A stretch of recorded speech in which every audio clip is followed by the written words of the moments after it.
आपण मैंने देखुं जिला शिक्षा प्रशिक्षण प्रतिष्ठान भद्रक आगरपड़ा अनुकूल आयोजित होता एक त्रिदिवसीय ओडिया ग्रामर बा ओडिया व्याकरण उपर एक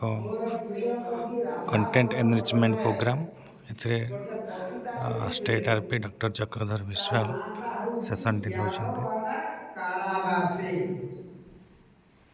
1861 मसीहारे जन्म होउची रवींद्रनाथ मे मास 7 तारीख ना तेणु गांधीजी को ठाकुर से थे 8 वर्ष बड़ कारण गांधीजी को जन्मदिन आप समस्त मन रखी कहवा दरकार महात्मा जी थिला बेले कोठी 11 बाड़ा जेल रे ये कवि ताको गले देखिला कहले कोण महात्मा जी मु देखुची ये कारावासता आपन पई किछ नुआ कथा नुहे आपण बारंबार कारावास जाइछन्ती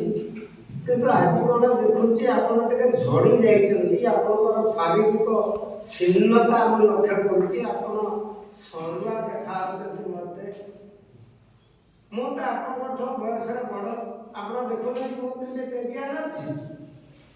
हाँ मुझे बुलिला गलिला भली चेहरा है आपन कौन एमती सुखी जाइए से तो गांधी कहले कवि गुरु आपण गोटे भूल भाला लोक आनंद अच्छा कविता लिखुं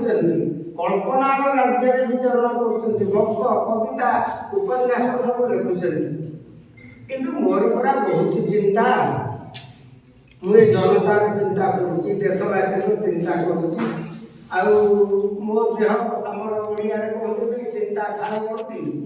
आ मु तो चिंताग्रस्त लोक केमी तेजिया दिशि कवि गुरु कर आम कवि लेखक मैंने कौन चिंता करूना बिना चिंता कौन कलम चलो आम भी तो चिंता करूँ ना महात्मा जी कहले भाई आपण मान चिंता हम चिंता भीतर आकाश पाताल तफा आम दुनिया लोक पेट काटना भल मंद कथा भाविला बेलू आपण मैंने जो पक्षीर गीत शुणुंट भावुं से पक्षी आनंदर गीत गाँच किंतु आम कौन भाव से राति पेट पूरा खाई आनंद शोता आज राति पाइला सी बाहर खाद्य अन्वेषण तेणु से गोटे बढ़िया कथा लिखिं किए गण नायक शुणु गांधीजी कहते तुम्हें सीना शुण संगीत तार मु खोजे ताहार हाड़ तुम्हें कवि माने तुम्हें सीना शुण संगीत तार मु खोजे ताहार ना हाड़ तुम्हें देख जो पद्म फूलटी मु देखे ताहार नाड़ मु देखे ताहार व्यक्तिगत विभिन्नता जहाँकि इंग्रेजी में इंडिविजुअल डिफरेंस कहते आपण पक्षीर गीत शुणिक मुग्ध होला बेलू मुझार हाड़टा को देखुची जो पद्म फूलर सौंदर्य देखिए आपण आत्महरा हो देखुची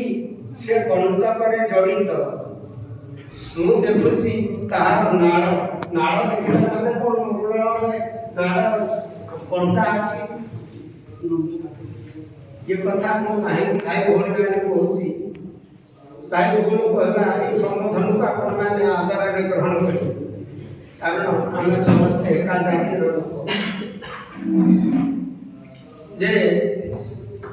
ये बयस चक्रधर विश्वाल लोक आपण आगे ठिया कथा कहूँ आउ मास 3टा पर से 83 वर्ष पूरण कर